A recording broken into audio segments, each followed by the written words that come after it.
empezar, buenos días, muchas gracias a todo el público presente, gracias por estar aquí. Tenemos a nuestro invitado, uno de nuestros invitados argentinos, hoy presente, Washington Cucurto, escritor, artista plástico argentino y fundador de la editorial Eloísa Cartonera, que es justamente el tema que tenemos para esta charla, que también pues obviamente después vamos a compartir en redes sociales. Entonces el público se multiplicará, ¿verdad? Sí, a medida que pasen los días. Que pasen los días y los años. Y claro, sí, de a poco se va a ir difundiendo lo que son los libros, lo que es la literatura latinoamericana, la poesía, que a veces es desconocida, no se conoce, circula poco. Y bueno, un poco es esa la idea de Eloísa Cartonera, editar poesía contemporánea, buena, rara, que se ha estado escribiendo en las últimas décadas, y también experiencias poéticas de escritura de los países vecinos, países hermanos, que son interesantes, que no aparecen en los diarios, que no aparecen, digamos, en las grandes editoriales, y cada libro, cada autor ya es un mundo, ¿no? Digamos, una vida y una experiencia artística que está buena conocer. Y Eloísa Cartonera, digamos, de alguna manera es un inicio, digamos, un acercamiento a la obra de esos autores. Y a través del libro cartonero, bueno, uno conoce, yo que sé, a Gonzalo Millán, y dice, qué bueno, ¿quién es este autor? Lo empieza a investigar, no empieza a conocer más de él y se le abre un mundo. Y a través de Millán conoce a los escritores contemporáneos de Millán, que son muchos y buenos, chilenos, que escribieron en una época determinada, y en una época distinta, la mayoría de la década del 70, y bueno, ahí aparece Zurita, aparece Claudio Bertoni, Elvira Hernández. Entonces, digamos, uno a partir de un libro ya se le va abriendo un panorama. Esa es un poco la idea de la carta. También con Enrique Lin pasa lo mismo. Lin inmediatamente nos remite a Nicanor Parra, nos remite a buena parte de la poesía chilena anterior, o contemporánea, porque era un contemporáneo de Neruda también, ¿no? Y bueno, así se va descubriendo. Vos, mucha gente cree que Eloísa Cartonera es simplemente la etapa actual en cartón, pero ya ustedes venían desde mucho antes publicando muchos de estos autores, ¿no? En Casa de Poesía, cuando estabas en la biblioteca, sí. Baristo Carriero, sí. Sí, como siempre editamos así de manera artesanal, precaria, digamos, autores que no circulaban, que eran los autores que nosotros leíamos, ¿no? En nuestra biblioteca, lo que nos gustaba. Es una editorial en ese sentido enfocada en los gustos de los editores. Sí, de los lectores, en este caso lectores y escritores también, gente joven, de los años 90, que hubo una gran apertura en Argentina en esos años, donde se cambió un poco la forma de escribir. Claro, que llaman la generación del 90. La generación del 90, y comenzaron a rescatarse escritores de los años 80, de los años 70, que había muchos. Había muchos. Digamos que ustedes rescataron mucho autor que por temas también de las dictaduras sudamericanas no tuvieron esa difusión en el momento en que salieron, ¿no? Y un poco creo que también ustedes buscaban ese poder mostrar todas esas otras estéticas literarias, ¿no? Sí, y aparte eran autores que no eran argentinos en su mayoría, entonces eran menos conocidos aún. No se los conocía, ¿no? Porque no había libros de ellos. No es como ahora que hay internet, hay todo, en esa época no había nada. Entonces todo circulaba a través de revistas, de pequeñas antologías, de editoriales, ¿no? Todo muy marginal, todo así en pequeña escala. Y vos podías conocer un poema de un poeta, no más. El nombre era rarísimo, porque nunca se habían escuchado, yo que sé, Gonzalo Millán, Elvira Hernández, ya los títulos, la propuesta de los títulos para un libro de poesía era raro, no sé, la bandera de Chile, yo qué sé, seudónimos de la muerte, todo ya era un mundo nuevo, raro, ¿no? ¿Puedo hacer una pregunta? Adelante. En relación a lo que usted estaba diciendo, ¿es cierto que, por ejemplo, el cuento Evita Vive de Perlonger estaba perdido en una revista El Porteño y vos, Sí, Curto, como sí. editor, lo rescataste? ¿Cómo fue eso? Sí, Evita Que Vive. también, digamos, estuvo Sí, prohibido. cada libro tiene una historia particular, ¿no? Que es, en ese sentido, que es nuestro, digamos, nuestro deseo de lector, de lectores, ¿no? Bueno, de hecho aquí está el de Evita. Claro, Evita Vive, sí, es un cuento de Néstor Perlonger, es un cuento que tuvo muchos problemas cuando fue publicado, porque aparece el protagonista del cuento, la protagonista del cuento es Eva Perón, que aparece retratada de una manera no muy buena para la mirada popular, digamos, ¿no? Así del argentino. No es una Evita santa, pura, que ayuda a los pobres, ¿no? Como santa, más como la tenemos idealizada, sino una Evita más prostibularia, que vive en un conventillo, en un hotel barato, ¿no? Marginal, que mantiene relaciones sexuales con la gente del hotel, entonces era algo como tocar a la Virgen, ¿no? Entonces fue un cuento muy polémico, y bueno, eso. Justo aquí estoy viendo que dice que y lo afanamos de prosas plebeyas, publicado en Ediciones Coligüe del 97. Claro. Esto de afanar es también algo que vos mencionaste en muchas entrevistas y en muchos lugares, porque creo que había también esta política de como no copyright, o por lo menos no preocuparse tanto por eso, ¿no? Era difundir literatura. Era como un panfleto que hicimos y lo empezamos a Un poco repartir. como, porque digamos, de alguna manera es también como el fanzine, ¿no? Sí, sí, O sea, sí. esto como si vos un le quitas el panfletito. cartón es como un fanzine, Sí, sí. de alguna manera. De alguna manera un cuento así agresivo que estaba prohibido en esa época, y estaba bueno difundirlo así en este formato, y era solo un cuento, ¿no? Y bueno, esa un poco era la idea. Y el cuento es bastante especial, y bueno, con el tiempo se hizo famoso el cuento, yo qué sé, ¿no? Tuvo otro recorrido. Totalmente. Se lo reconoció dentro de la obra de Perlonger, es bastante importante. Además, él también escribió unos poemas relacionados con Eva Perón y algo más, y su militancia también, que en esa época no era tan conocida y ahora es estudiada. Se fue haciendo que el cuento se fue encontrando un andamiaje, y eso lo vuelve hoy un cuento así que prácticamente ya famoso, ¿no? Así de culto, digamos. Pero es de culto, pero está dentro de un canon cultural latinoamericano. Otra pregunta relacionada con el origen de Loíza. ¿Vos pensabas que ibas, por ejemplo, a llegar en algún momento con estos libros a Costa Rica? No, nunca pensamos con Javier Valledano, nada de eso. No, ¿Cuál era el alcance al principio? ¿O era simplemente casi como un juego, como que vos decías, este material, este cuento de Perlonger, a mí me encantaría, no sé, que lo leyera más gente, y entonces simplemente se nos ocurre, pongámosle la tapa con cartón de la calle y a ver hasta dónde llega, ¿no? O sea, ¿cuál era? Porque no había esa expectativa, ¿no? O sea, esto que vos vivís se no fue es... dando, se fue fue ocurriendo. dando. Fue ocurriendo, no era nuestra idea era como hacer un juego, hacer una editorial, a jugar a ser editores, así y editarnos entre nosotros también, los amigos, ¿no?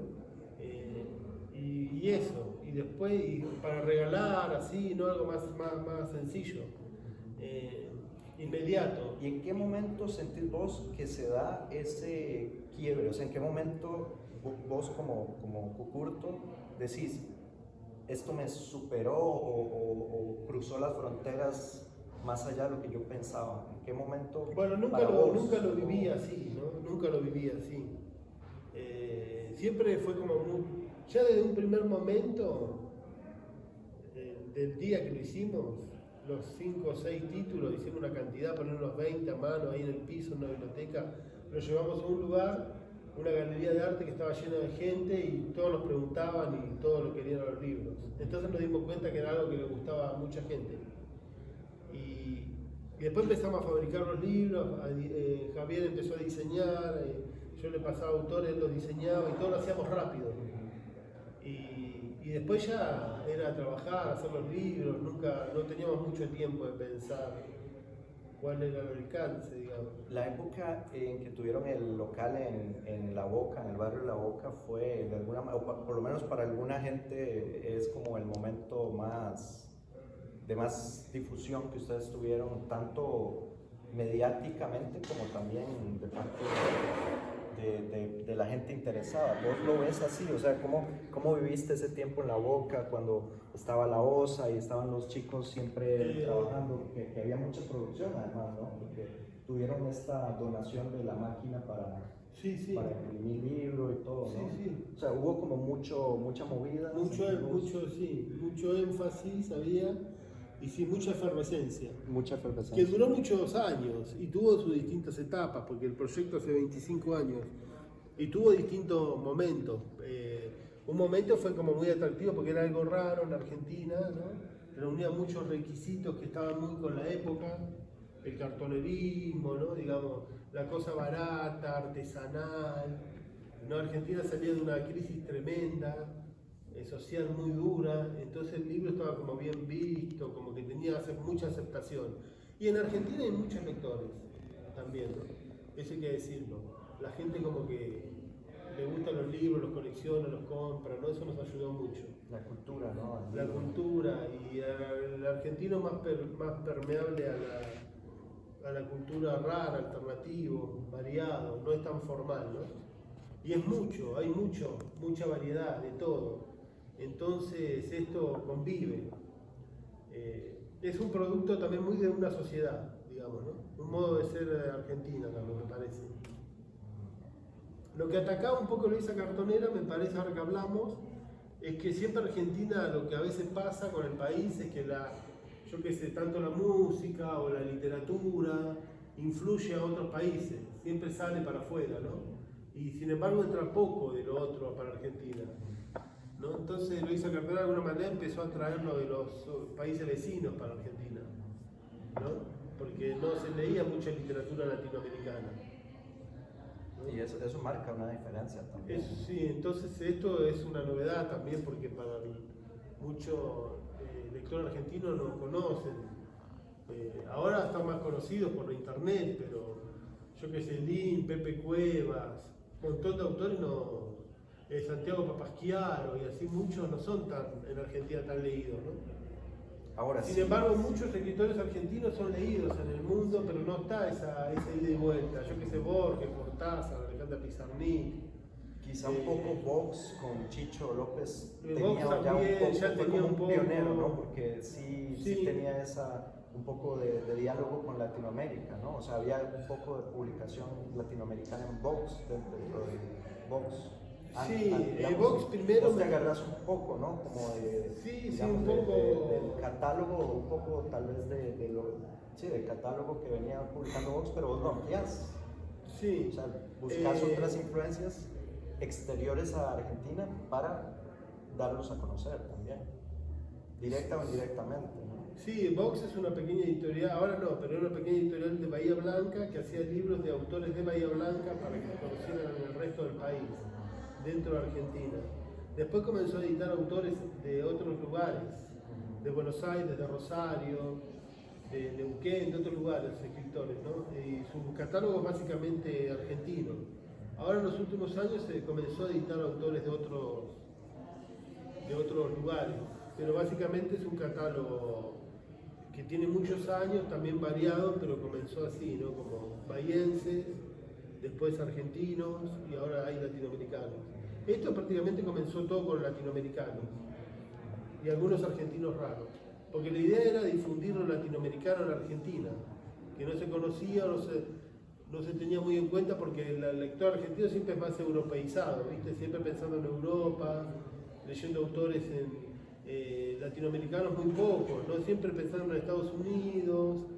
Yo cuando comencé a escribir, los escritores leían Wallace Stevens, Thomas Eliot, Pound, ¿viste? Que eran mucho las influencias de Wallace la generación del Stevens, siempre 90, era lo mismo, ¿no? Era muy O sea, y no leían escritores raros argentinos y peruanos, así chilenos, no leían, ¿viste? Lo despreciaban. Leían más cultura francesa, española. ¿y cómo llegaban Entonces todos a ellos? claro, entonces yo siempre mi idea fue, bueno, hay que empezar a editar a los mexicanos, a los peruanos, ¿Y cómo, a los bolivianos. cómo te llegaba en esa época? Porque 2003 sí había internet, pero tampoco era un internet que tuviera... Y bueno, nosotros tanto generamos como- una red de amigos, de gente que conocía, que tenía contactos, y así apareció Enrique Lin, cada uno su mundo. Pepe Cuevas, Leminski, mucho brasilero, ¿no? Fueron apareciendo. No porque yo podía conseguirlo todo, sino a veces lo traían. Lo que sí, nosotros estamos siempre permeables a lo que recibíamos, ¿no? Bueno, Luis Chávez y así muchos eran amigos y los fuimos editando. Y eran jóvenes y muchos son los primeros libros. Hay también una influencia del arte plástico, ¿no? En el proyecto tuyo. Bueno, tuyo Sí, digo sí, yo, sí, que porque- desde el principio estaba Barilaro, Claro, porque por estuvo Barilaro, sí, Fernanda Laguna. Fernanda Laguna, estaba en esa época Belleza y Felicidad, Sí. que era un centro de mucha gente de mucho Sí, arte sí. diverso, ¿no? Sí, sí. De mucha movida. Estuvo ligado al arte, sí, mucho, y es bastante artístico el proyecto. Está diseñado por un artista, ¿no? Que es Barilaro. Por ejemplo, esta Evita fue Barilaro el que hizo el stencil. No, esto lo hicimos después, pero la idea del stencil, de hacerlo sobre el cartón, y que el cartón estuviera intervenido sobre es la idea de Barilaro, creo que en gran medida. Porque nunca se nos ocurrió usar la parte de atrás, que es blanca, viste que La pones un que sello. no tiene nada, sino más bien Siempre- buscar lo que ya estaba ocupado Sí. por el cartón, ¿no? Por el cartón. Porque Barilaro siempre decía que nosotros no hacíamos reciclado, ¿no? Él no le gustaba la idea del reciclado. Entonces, ¿qué decía? Lo que él Barilaro? siempre me decía es que lo que nosotros hacíamos reutilizábamos. No usábamos no le poníamos a la materia ningún proceso encima, simplemente la reutilizábamos. Le dábamos otro uso. Entonces eso también era interesante. Porque Porque- finalmente es un cartón que no está, es el cartón de las calles, no está tocado, digamos. Nosotros no hicimos ningún proceso, solamente lo cortamos y lo doblamos. Y el sistema es muy sencillo, muy fácil de hacer. Pero sí manejaron lo que llamaban la estética colorinche. Sí, Esto de las letras como muy coloridas y todo esto que Sí. tiene un origen un poco en la estética de los afiches de bailantas y de la Sí. cumbia, ¿no? Sí. ¿Eso fue consciente o en ese momento de utilizar esas letras así gruesas, ¿no? Como muy llamativas? Sí, bueno, eso es el concepto del stencil, Barilaro los hacía. Y él es un artista, entonces él lo hacía como a él le gustaba. Y todos eran distintos, lo que pasa es que hacía buenos stencils. Pero yo cuando le fui con la idea de hacer los libros cartoneros, al principio no lo quería, después quiso. Y el único pero que me dijo es, pero hay que hacerlo con stencil. Yo ni sabía lo que era un stencil, ¿no? Y él me explicó. ¿Y por qué insistió en que fuera con estancia? Como para mantener Porque él me el dijo mismo que así se iba a diseño. ver, se iba a ver. Que de esa manera se iba a ver el cartón. Él siempre me decía, el cartón apaga todo color, todo, no vas a poder poner nada arriba del cartón porque todo se lo va a absorber lo que está abajo. Entonces me dijo, pero si vos pones un stencil con letras gordas, eso va a taparlo de abajo. Y si aparte lo haces color hinche y lo pintás de blanco, entonces así lo hicimos, ¿no? Y luego pasa algo interesante, siguiendo un poco la trayectoria del proyecto de Loíza Cartonera, que es, te desligas un poco de esa primera gente, ¿no? Digamos, Barilaro, que se va también como a seguir sus proyectos propios, ¿no? Sí. Fernanda Laguna, se cierra Belleza y Felicidad, o sea, es como que también culturalmente Buenos Aires pasa a otra etapa, ¿no? Sí, siempre estuvo pasando a otra etapa Buenos Aires. ¿Y por qué Loíza sobrevive, entre comillas, a eso, ¿no? O sea, digamos, cada quien como que agarra un rumbo, pero Loíza sigue, a pesar de... Porque creo que las personas que hacíamos el proyecto estábamos lo queríamos mucho, a la editorial, era parte de la vida de cada uno importante, Y por eso, ¿no? Y- Y porque queríamos el lugar y no queríamos dejar que se cerrara. Y en ese momento fue que lo convirtieron en cooperativa, además. Que Sí, creo que el eso co- también fue como una evolución del proyecto, ¿no? Hubo un momento Sí. en el que ustedes incluso hablaban de tener un terreno propio y hasta sembrar, creo, me parece, ¿no? Sí, sí, estuvimos 4 años trabajando caóticamente y después hicimos la cooperativa. Pero tuvimos el proceso de estar 4 años trabajando juntos, ¿no? Armando todo, y después hicimos los papeles y hicimos cooperativa. Lo bueno en Argentina de cooperativa, que en ese momento había un gobierno más socialista, si se quiere, y nosotros como cooperativa le podíamos ir a pedir papel, viste, témperas, que nos ayudaran, ¿no? Incluso hasta conseguimos algunos subsidios para trabajar, entonces eso nos ayudó mucho. Luego Porque vino- hicimos los papeles en blanco, incluso nos dieron algunos materiales, papel, máquinas, varias cosas. El gobierno como a las cooperativas las ayudaba para que no se generara las economías pequeñas y la gente pudiera subsistir. Y había muchas cooperativas. Las más raras creo que éramos nosotros siempre, ¿no? Porque nosotros éramos más de alimentos, más de hacer textiles, cosas así. luego- sí, Pasó. seguimos grabando. Y después, bueno, son Te iba a hacer procesos. una pregunta antes de que pases Sí, sí. sobre que obtenés el premio Klaus. Sí, Ese premio llega ya cuando eran cooperativa, ¿no? sí. Creo que fue, a ver si mi lectura vos la compartís o no, pero fue como un momento de gracia en términos del proyecto, como ver los frutos de todos esos años que vos decís que obviamente no había apoyo, ¿no? Y que tuvieron que jugársela con lo que Sí. podían, pero como que de repente son cooperativas, como vos decís, el gobierno apoya, les da materiales, Sí. y de repente viene también el premio Klaus, que no sé, para vos, que por lo menos económicamente fue, digo, valioso, ¿no? Para el proyecto fue valioso porque nos reorganizamos. Primero cobramos cada uno una plata para estar mejor. Después compramos máquinas, el local que tenemos lo compramos. El de la Boca. El de la Boca, ya teníamos un terreno que habíamos comprado antes, en Florencio Varela, y después pudimos hacer una casita ahí en el terreno. Y después, ¿qué más? Máquina para imprimir, una guillotina, una impresora, cosas así de trabajo. Y bueno, y ahí hicimos eso. Pero también eso nos ayudó, pero también un poco nos hundió, ¿no? ¿Por qué? Porque, bueno, nos achanchamos, ¿no? Fue como ver fue el momento de decir, bueno, logramos. Sí, logramos, nos achanchamos, como que teníamos un puesto de diario en la avenida. Sí, en Corrientes. Corrientes. Sí, sí. ¿Qué pasó con ese puesto de diario? Pero el puesto de diario lo sacó el gobierno después, en un momento. El gobierno en Buenos Aires tiene, digamos, la facultad de hacer, es el dueño de la ciudad, digamos. Entonces, de las veredas, de las calles, entonces puede sacar y poner lo que quiera, ¿no? Y bueno, nosotros lo sacaron porque iban a abrir un edificio nuevo y justo estábamos en la entrada del edificio, que ahora es un edificio gigante, una torre, y bueno, nos sacaron de ahí porque obviamente no podíamos estar ahí. Pasó un camión y después vino literalmente una- lo colgó y se hubo llevó el una puesto. grúa, se lo llevó el puesto y chao. Después fuimos a reclamar, pero nunca nos dieron bolilla. Y después nos dieron bolilla, pero nos mandaban a otro lugar, por ahí, a la vuelta, Ajá. y nosotros dijimos, bueno, lo vamos a poner de nuevo. Teníamos que comprar el puesto de nuevo, entonces nos íbamos a endeudar y pagarlo en cuotas. Y cuando lo íbamos a hacer, vino la pandemia. Y nos salvó, ¿no? Y no lo hicimos. Porque si no estaríamos endeudados, sin poder trabajar por la pandemia, lo hubiéramos fundido.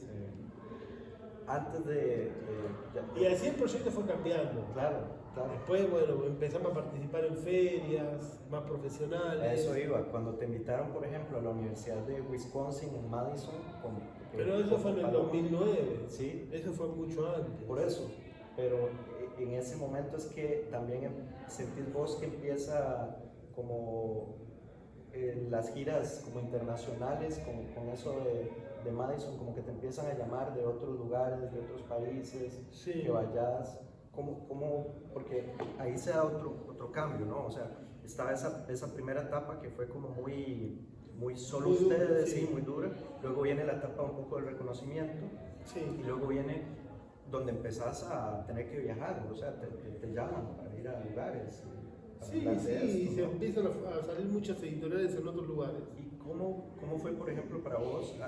He leído algunas cosas que escribiste sobre, por ejemplo, esa experiencia en Madison, que obviamente es ya, siento yo, es como el extremo de lo que originalmente era tu proyecto, ¿no? O sea, es como llevarlo a un mundo literalmente opuesto en el que fue concebido, porque de repente estás en una universidad de las más importantes del mundo, en donde de repente tus libros pasan de estar en los vertederos o en las calles de Buenos Aires a estar en el 6º piso de una biblioteca donde están con una temperatura especial y donde solo se pueden tocar con guantes. O sea, es realmente dar 180 grados, ¿no?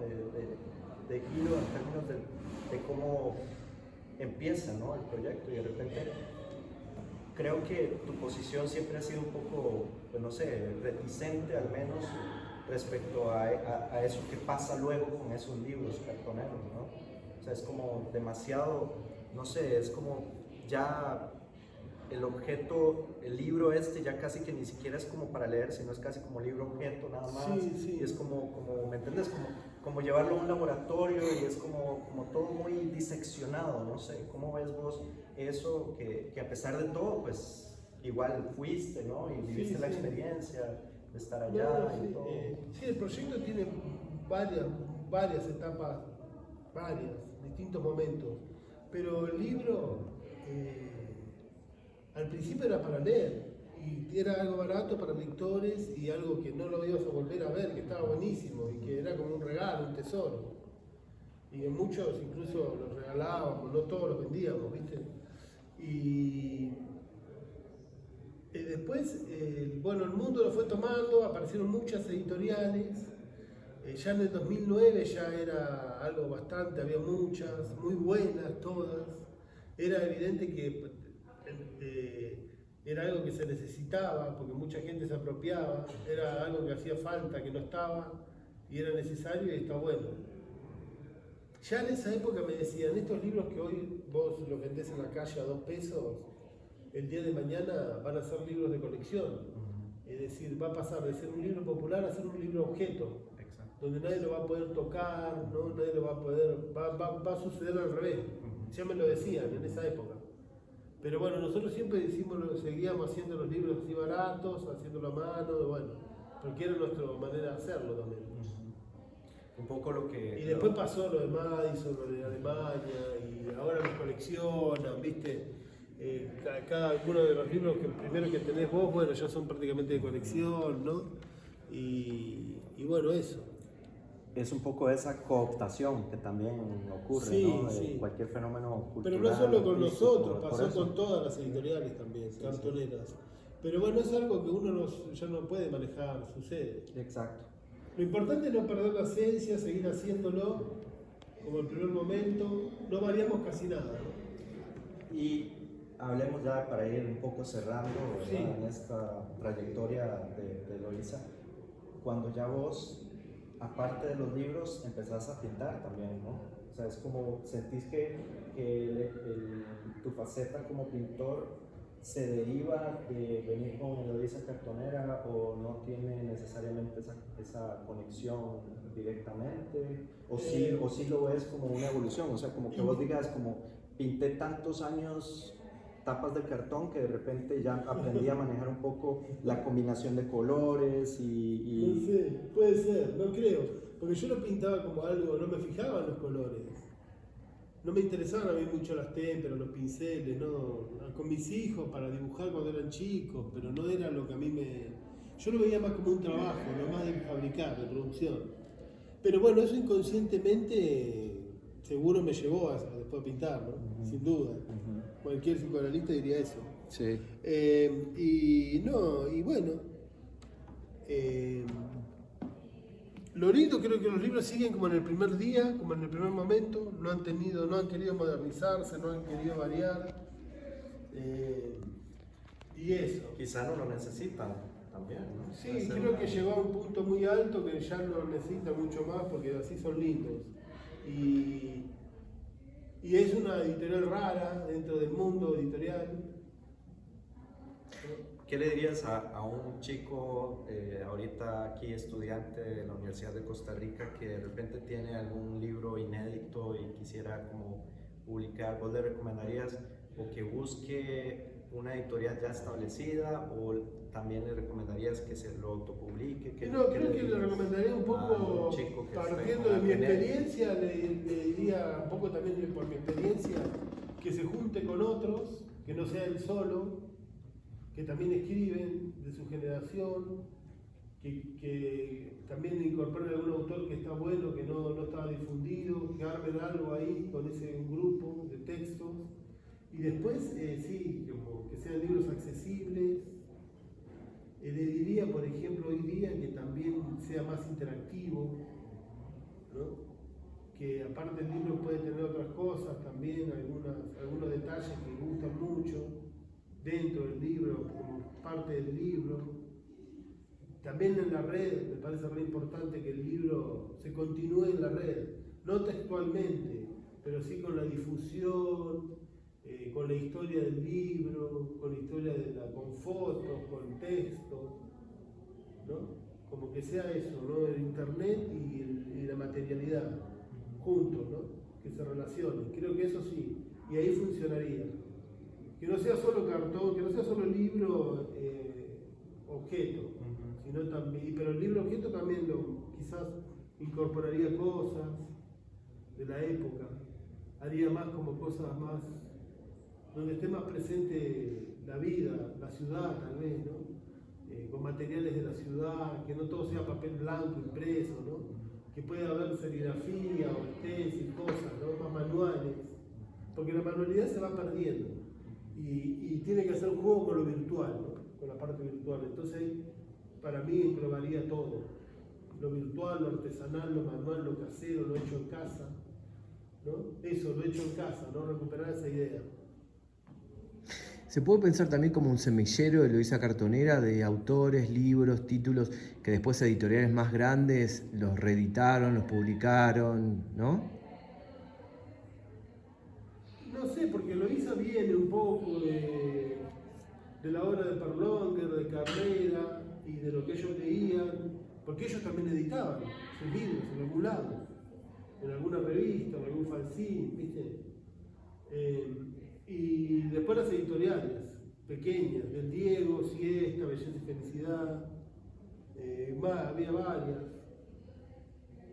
pero no publicaban de pronto esto, ¿no? Publicaban otra cosa. Pienso en títulos, ¿no?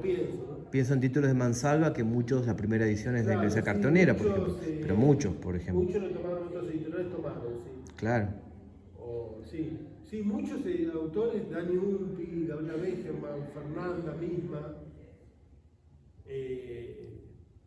Enrique Nin, Martín Adán, fueron las primeras ediciones acá, Gonzalo Millán, Rodolfo Edwards, es decir, sí, Manuel Lelian, son muchos que fueron reeditados en otras editoriales porque son autores buenos, están vivos, siguieron produciendo y tuvieron material y entonces fueron bastante difundidos. En otras editoriales modernas, digamos, ¿no? Posteriores. ¿Preguntas? Bueno, más que una pregunta me gustaría decir algo. Mi sueño es ser escritor, ser alguien que influya en la vida de las personas por medio que yo escribo. Realmente las ideas que yo tengo siempre son como muy extrañas, son historias muy que tal vez no es para ciertas personas, son historias muy fantásticas, me gusta mucho la fantasía. Y siempre he sentido mucho miedo con lo de que la gente lea mis historias, que la gente sepa lo que escribo, porque siento que no les gusta, que siento que es algo que solo yo lo entiendo, pero siempre he querido poder influir en las personas porque la literatura influyó mucho en mí Y ahora más el profe Diego que nos mostró el fenómeno cartonero me llenó mucho porque eso me hizo sentir que a pesar de que eran historias raras, historias fantásticas, podía haber algún lugar en el que se pudiera leer y que va a agradecerle mucho a usted por, tal vez no por mí, sino por todas las personas que lo cartonero ha llegado y ha influenciado en la actualidad toda la literatura y la historia, digamos, que hay hoy en día, y digamos que tal vez sin lo que usted y muchas personas hicieron, estaría hoy en día. Muchas gracias. Gracias. Claro, sí, sí.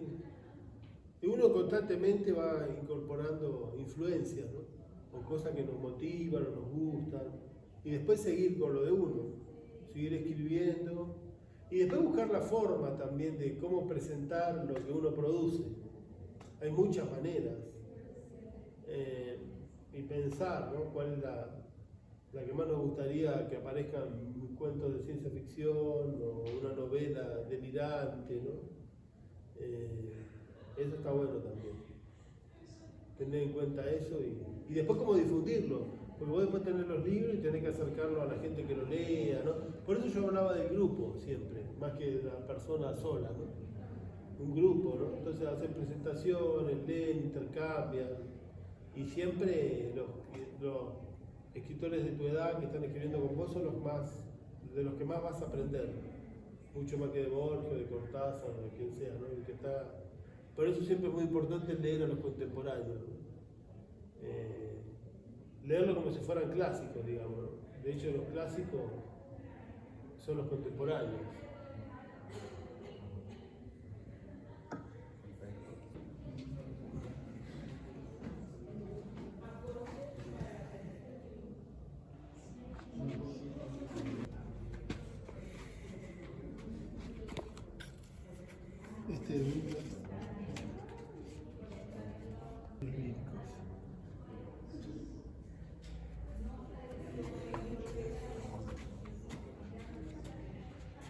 Es algo más de prosa ahí en esos libros.